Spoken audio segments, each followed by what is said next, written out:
যেটা উনি চেয়েছিল।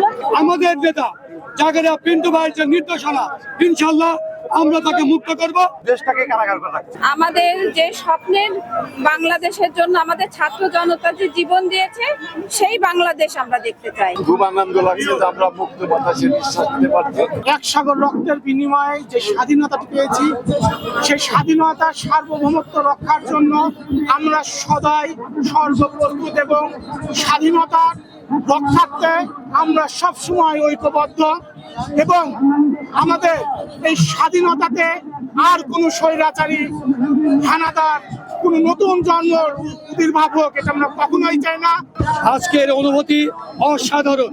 আমরা ৭১ দেখিনি, আমরা ৯০ দেখতে পেরেছি সেই গণঅভ্যুত্থান, এবং সর্বশেষ আমরা ৫ই আগস্ট যে স্বাধীনতার যে সংগ্রাম জুলাই থেকে শুরু হয়েছিল, আমরা ৫ই আগস্টের মধ্যে দিয়ে যে বিজয় লাভ করেছি, আজকে বাংলার ২-৩টি বিজয় মিলে সমস্ত বিজয় একত্রিত হয়ে ইনশাল্লাহ বাংলাদেশের সমস্ত অন্যায় অপকর্ম তারেক রহমানের ৩১ দফা বাস্তবায়নের মধ্য দিয়ে সমস্ত কিছু দুলিশাত হয়ে যাবে।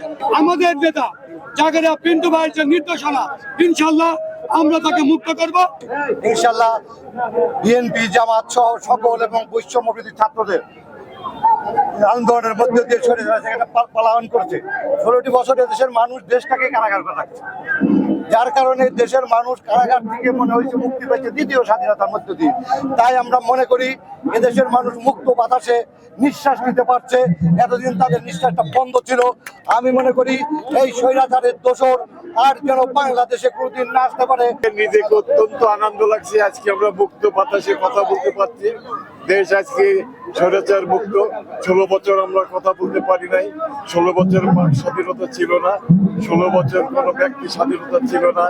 আপনারা দেখেছেন যে ওই যে ডিজিটাল আইন প্রবর্তন করে সকল কণ্ঠ রোধ করা হয়েছিল, এবং সেই বিনা কারণে বাংলাদেশের মানুষকে লক্ষ লক্ষ কেস, গায়েবী কেস, আমি ধরেন আমি কিছুই জানি না, আমার বিরুদ্ধে কিন্তু কেস হয়েছে ৫টা কেস।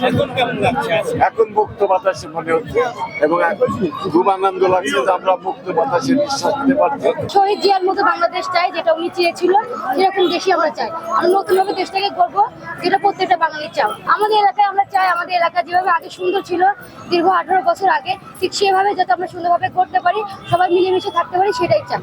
এখানে কোনো স্বৈরাচারিতা চলবে না। দুর্নীতি মুক্ত এবং সন্ত্রাস মুক্ত এবং মাদক মুক্ত, এবং আমাদের যে স্বপ্নের বাংলাদেশের জন্য আমাদের ছাত্র জনতা যে জীবন দিয়েছে, সেই বাংলাদেশ আমরা দেখতে চাই।